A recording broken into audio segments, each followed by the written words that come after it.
मेरे अकॉर्डिंग ये इस फिल्म की सबसे बड़ी ब्लंडर है। यहाँ पर पठान की रस्सी का हुक खुल जाता है, जिससे पठान और दीपिका 50 फीट की ऊंचाई से एक शीशे पर दिए जाते हैं। पर कमाल की बात यह है कि इतनी ऊंचाई से कांच पर गिरने के बाद भी इनको कोई चोट नहीं आती, वरना मैं तो 5 फीट की ऊंचाई से भी गिर जाऊँ ना तो मेरी तो 2-3 हड्डियां ऐसे ही टूट जाएंगी। मगर इससे भी कमाल की बात यह है कि इतनी बड़ी बिल्डिंग में ये लोग खुले घूम रहे थे। यहाँ ना तो कोई सीसीटीवी कैमरा है, ना ही कोई गार्ड। लगता है सब इन दोनों की आने की खुशी में यहाँ से चले गए होंगे। ये हमारी कार है और ये हमारी पार्टी हो रही है। ये कार पलटते हुए ज़ेब्रा क्रॉसिंग तक आ जाती है, लेकिन एक मिनट, ये क्या है? जैसे ही कैमरे का एंगल घूमता है तो ये तो अभी ज़ेब्रा क्रॉसिंग से काफी पीछे नजर आ रही है। मतलब ये कैसे हुआ? मैं जानता सब कुछ हूँ पर कहता कुछ नहीं। पठान का ये सीन तो मेरी समझ से बिल्कुल बाहर था। आप खुद देख लीजिए, ये दीदी जी पठान से मिलने आती हैं और अपनी उंगलियों की मूवमेंट से कोड वर्ड में बात करती हैं। लेकिन आप ध्यान से देखिए, सामने दीदी बैठी हुई है लेकिन उनकी उंगलियां कोई भी मूवमेंट नहीं कर रही है, और ये जब जाती है तो भी इनकी फिंगर्स कोई मूवमेंट नहीं कर रही थी। तो फिर इन्होंने कोड वर्ड में बात कैसे कर ली? कोई मुझे समझाएगा? कुछ समझ में नहीं आ रहा मुझे। माना कि SRK एक अच्छे एक्टर हैं, लेकिन पठान फिल्म के मेकर्स ने इनको शक्तिमान समझ लिया है। तभी तो इन्हें कभी बिना पैराशूट के आसमान से नीचे पटक देते हैं, कभी बिना एयर प्रोटेक्शन और हेलमेट के इनसे जेट उड़वाते हैं। लेकिन यहाँ तो उन्होंने हद ही कर दी यार। ये SRK से बाइक से टैंक पर बॉम्ब ब्लास्ट करवा देते हैं। मतलब कोई लॉजिक है क्या इस सीन का? यही नहीं, आप देखिए कि कैसे SRK ने टैंक पर बॉम्ब फेंक दिया, लेकिन उनके हाथ मोटरसाइकिल से हिले भी नहीं थे। छुतिया समझा मेरे को, हाँ? और मोटरसाइकिल पर तीनों बॉम्ब ऐसे के ऐसे लगे हुए हैं। अभी चौथा बॉम्ब इन्होंने कहां से निकाला ये तो कोई नहीं जानता। अगर आपको समझ आए तो हमें जरूर बताइएगा। गाना कुछ इंसान के। यहाँ देखिए, आपको जॉन भाई के हाथ की परछाई नीचे दिखाई दे रही है, लेकिन जैसे ही ये स्क्रीन पर अपना हाथ रखते हैं, इनकी तो हाथ की परछाई ही गायब हो जाती है।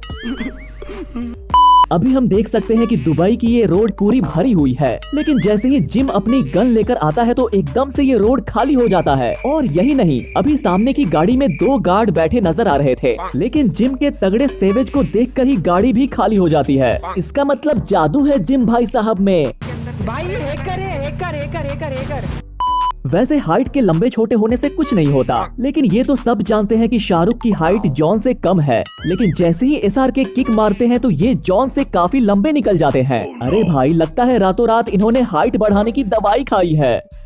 जोर जोर से बोल के लोगों को स्कीमें बता दे। पठान भाई साहब अपनी प्लेन से नीचे लटके हुए थे, तभी इनका प्लेन खराब हो जाता है और पठान तभी पायलट से कहते हैं कि लिसन टू मी। पर इन्होंने ना तो कोई ईयरबड्स लगाया हुआ था और ना ही कोई दूसरी हियरिंग टेक्नोलॉजी। तो मुझे ये समझ नहीं आ रहा कि इतनी तेज हवा में और इतनी ऊंचाई पर पायलट को उनकी बात सुन कैसे गई और कैसे उसने समझ भी लिया। ये तो कमाल ही हो गया सर। क्या बात है सर, क्या बात है सर। पठान और उनकी टीम दुबई जाते हैं तो देखिए उनके बाल कितने छोटे हैं, लेकिन ये कैसे हो गया भाई? दुबई जाते ही पठान के बाल तो इतने लंबे हो गए। ऐसा लग रहा है कि ये दुबई पैदल पैदल ही गए हैं, तभी तो इनके बाल बढ़ गए। कुछ भी।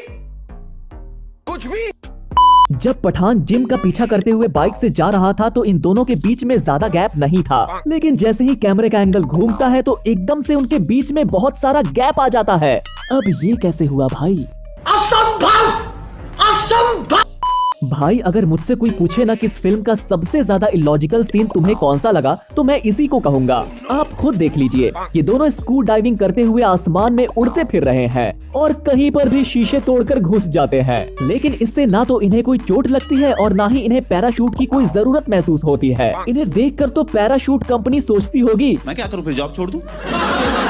तो ये थी हमारी आज की वीडियो। आपको इस फिल्म की कौन सी गलती सबसे भयंकर लगी हमें कमेंट करके जरूर बताइएगा। साथ ही अगर आपको ये वीडियो पसंद आई है तो इसे लाइक करके हमारे चैनल फिल्मी जासूस को सब्सक्राइब करना ना भूले। धन्यवाद।